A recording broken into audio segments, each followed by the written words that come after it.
মনে করুন আপনি পানিতে ডুবে যাচ্ছেন এবং ওই সময় আপনার কোনো জ্ঞান নেই, অর্থাৎ অজ্ঞান অবস্থায় আপনি পানিতে তলিয়ে যাচ্ছেন। আপনার কি মনে হয় এরকম একটা অবস্থায় আপনার হাতে কি বাঁচার জন্য অনেক সময় আছে? আপনি সংজ্ঞাহীন অবস্থায় পানির গভীরে তলিয়ে যাচ্ছেন, এর মানে আপনার হাতে কিন্তু মোটেও সময় নেই, সময় খুব দ্রুত ফুরিয়ে যাচ্ছে। আরবিতে এইভাবে সময় শেষ হয়ে আসাকে বোঝানোর জন্য আসর শব্দটি ব্যবহার করা হয়। আসরের আবিধানিক অর্থ হচ্ছে সময় যেটা শেষ হয়ে আসছে। দিনের শেষ সময়, যখন দিন শেষ হয়ে আসে তখনই আসর নামাজের ওয়াক্ত হয়। আসর শব্দের উৎপত্তি হচ্ছে আসির শব্দটি থেকে, যার মানে হচ্ছে চিপে রস বের করা, সময় যেটা হাতের ফাঁক দিয়ে চলে যাচ্ছে।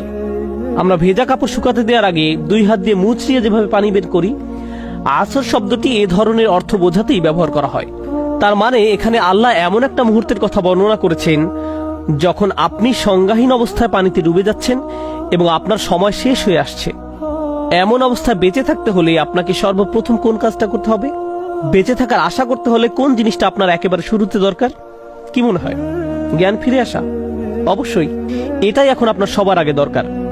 যদি জ্ঞান ফিরে না আসে তাহলে আপনার বাঁচার কোনো সম্ভাবনাই নেই। এমনকি সংজ্ঞাহীন অবস্থায় আপনি যদি জীবনের সবচেয়ে সুন্দর স্বপ্ন দেখতে থাকেন, তবুও বাঁচতে হলে আপনাকে কিন্তু জাগতেই হবে। মনে করুন স্বপ্নের মধ্যে আপনি দেখছেন সেই রকম সুন্দর সাজানো গোছানো একটা জীবন, আপনার পাহাড়ের পাদদেশে আপনার চমৎকার বাড়ি, আপনি আপনার ফেরারি গাড়িটা নিয়ে লং ড্রাইভে বের হয়েছেন।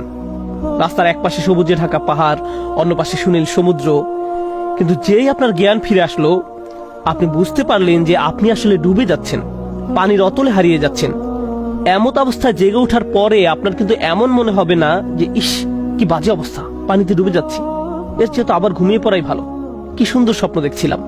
শুধুমাত্র যদি আপনি মানসিকভাবে অসুস্থ বা পাগল হয়ে থাকেন, একমাত্র তখনই আপনার এইরকম মনে হতে পারে।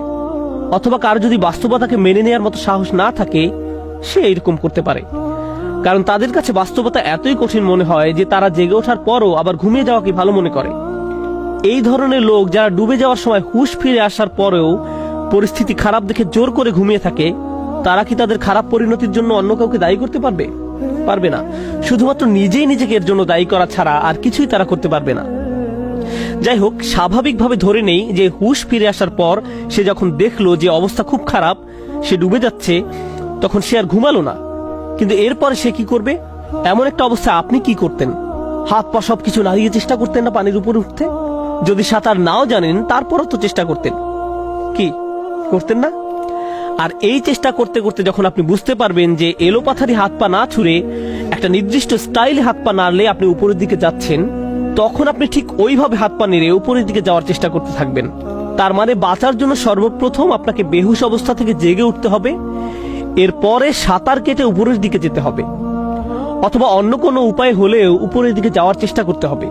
কিন্তু যেই না আপনি পানির উপরে মাথা তুলে বড় নিঃশ্বাস নিতে গেলেন, তখনই আপনি পায়ের গোড়ালিতে একটা চেইনের উপস্থিতি টের পেলেন। সেই চেইনের অপর প্রান্তে কিছু একটা বাধা আছে, যেটা আপনাকে আবার পানির নিচে টেনে নিয়ে যেতে যাচ্ছে।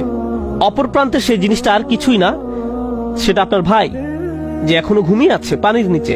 তার মানে আপনি ভেসে ওঠার পরও আবার ডুবে যাচ্ছেন, কারণ আপনার ঘুমন্ত ভাই আপনার সাথে চেইন দিয়ে বাঁধা। তাহলে আপনি এখন কি করবেন?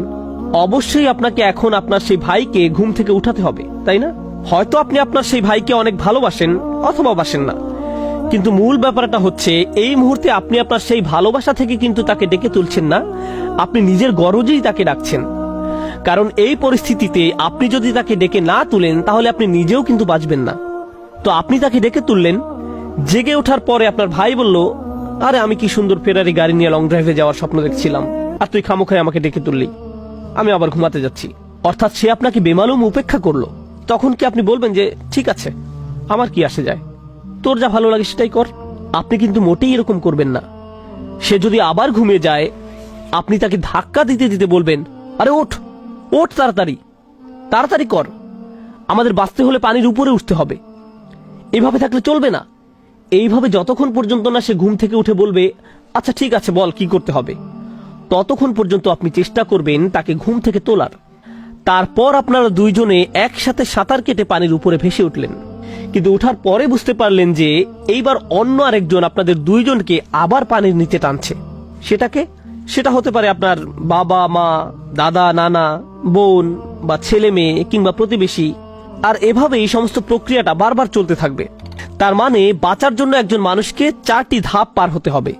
সবার আগে তার নিজেকে ঘুম থেকে উঠতে হবে, এরপরে সাঁতার কেটে উপরে যাওয়ার চেষ্টা করতে হবে, এবং একই সময় তার পরিচিত অন্যদেরকেও, যাদের সাথে সে বন্ধনে জড়িত, তাদেরকে ঘুম থেকে উঠাতে হবে, তাদেরকে বাস্তবতা বুঝাতে হবে। এইভাবে চলতে চলতে গ্রুপের একজন যদি বলে যে ভাই আমি আর পারছি না, এইভাবে আর কতবার এরকম উপরে উঠে আবার আরেকজনের টানে নিচে আসতে হবে, আমি মনে হয় আর পারবো না। তখন অন্য আরেকজন এগিয়ে এসে সাহস দিতে হবে, বলতে হবে না, আমরা ইনশাআল্লাহ একসাথে এই বিপদ থেকে উদ্ধার পাবো। তখন অন্য আরেকজন এগিয়ে এসে সাহস দিতে হবে, বলতে হবে না, আমরা ইনশাআল্লাহ একসাথেই এই বিপদ থেকে উদ্ধার পাবো, তোমাকে পারতেই হবে, আর অল্প কয়েকবার বাকি, চলো চলো। আমরা মুভিতে অনেক সময় এই ধরনের অবস্থা দেখি। একদল লোক যখন কোনো জায়গা থেকে পালাতে যেয়ে অনেক বাধা বিপত্তির সম্মুখীন হয় এবং দলের দুর্বল সদস্য যখন বলে যে আমি আর পারছি না, তখন অন্যরা কিভাবে তাকে উৎসাহ দিয়ে সজীব রাখে। তারা সবাই একসাথে কাজ করে, একে অন্যকে আপ্রাণ সাহায্য করে, কারণ তাদের বেঁচে থাকাটাও একে অন্যের উপর নির্ভরশীল। যাই হোক, এখন আসুন আমরা দেখি আল্লাহ এই সূরায় কি বলছেন। প্রথমে তিনি বলছেন ওয়াল আসর, সময় চলে যাচ্ছে, সময় শেষ হয়ে যাচ্ছে। তারপর তিনি বলছেন ইন্নাল ইনসানা লাফি খুসর, মানুষ ক্ষতির মধ্যে ডুবে যাচ্ছে। শুধুমাত্র তারা ব্যতীত যারা বিশ্বাস করে। কি বিশ্বাস করে? খেয়াল করুন, আল্লাহ কিন্তু এখানে বলেননি যে যারা ফেরেশতা, কিতাব, নবী রাসূল, মৃত্যু, কিয়ামত ইত্যাদিতে বিশ্বাস করে। না, তিনি এইসব কিছুই বলেন নাই। এইসব অবশ্যই বিশ্বাসের অন্তর্ভুক্ত, কিন্তু এই সূরার বিষয়বস্তুর দিকে যদি আমরা তাকাই, তাহলে কি সেই বিষয় যেটা এখানে মানুষকে সবার আগে বিশ্বাস করতে হবে? সেটা হচ্ছে তাদেরকে বিশ্বাস করতে হবে যে তারা ক্ষতির মধ্যে আছে, তারা ডুবে যাচ্ছে। আর তারা যদি এটা বিশ্বাস করে নেয় এবং সেই অনুসারে নিজেদের ঈমানকে ঠিক করে নেয়, তাহলে তারা সাঁতার কেটে ক্ষতি থেকে বের হওয়ার চেষ্টা করবে। আর এটাকে আল্লাহ তাআলা কিভাবে বর্ণনা করেছেন? ওয়ামিলুস সলিহাত, তারা ভালো কাজ করে, তারা পরিস্থিতির উন্নতির জন্য কাজ করে। সলিহাত হচ্ছে একটা বিশেষণ, যার আবিধানিক অর্থ হচ্ছে এমন জিনিস যা অন্য জিনিসকে ঠিক করে। অর্থাৎ কিছু একটা ভুল ছিল এবং এইটা সেই ব্যাপারটাকে ঠিক করে। তার মানে এমন কাজ করে যেটা প্রতিকূল পরিস্থিতিকে ঠিক করে। রূপক অর্থে আমরা যেটাকে সাঁতার কাটার সাথে তুলনা করছি, কিন্তু যেহেতু তারা অন্য মানুষদের সাথেও চেইন দিয়ে আটকানো, সেহেতু তাদেরকে শুধু নিজেদের সাঁতরালে হবে না, আরো কিছু করতে হবে। কি সেটা? ওয়াতাওয়াসাউ বিল হক, অর্থাৎ তাদেরকে বাকি সবার কাছে যারা ঘুমিয়ে আছে তাদেরকে এই সত্যটা বলতে হবে। শুধু বললে হবে না, বারবার বলতে হবে, যতক্ষণ না তাদের ঘুম পুরোপুরি ভেঙে যায়। কারণ আপনি যাদের বাঁচাতে চেষ্টা করছেন তাদেরকে একবার বা দুইবার এসব বললে তাদের ঘুম নাও ভাঙতে পারে। এমনও হতে পারে কিছুক্ষণ জেগে থেকে তারা আবার ঘুমিয়ে পড়েছে, আপনি আবার তাদের উঠালেন, একটু পর তারা আবার ঘুমিয়ে পড়লো। এইভাবে চলতে চলতে দেখা গেল আপনি ধৈর্য হারিয়ে ফেলেছেন। আর এই কারণে আল্লাহ আরো বলছেন ওয়াতাওয়াসাউ বিস-সবর, আপনাকে এই কাজটা সবর সহকারে করে যেতে হবে। সবর অর্থ নিয়মানুবর্তিতা, ধৈর্য, অধ্যবসায়, দৃঢ়তা ইত্যাদি। অর্থাৎ আপনাকে লক্ষ্যে অটুট থেকে কাজ করে যেতে হবে, কারণ আপনার বাঁচা মরা এর সাথে জড়িত। আপনি এত কিছু করার পরে যদি একটুর জন্য ধৈর্যহারা হয়ে যান, তাহলে তো আপনি নিজেও ডুবে যাবেন। যেমন ধরুন, আপনার ঈমান আছে, আপনি ভালো কাজও করেন, আপনি মানুষকে সত্যের পথেও রাখছেন, কিন্তু আপনার সবর নেই। তার মানে এত কিছুর পরও আপনি ঠিকই ডুবে যাবেন।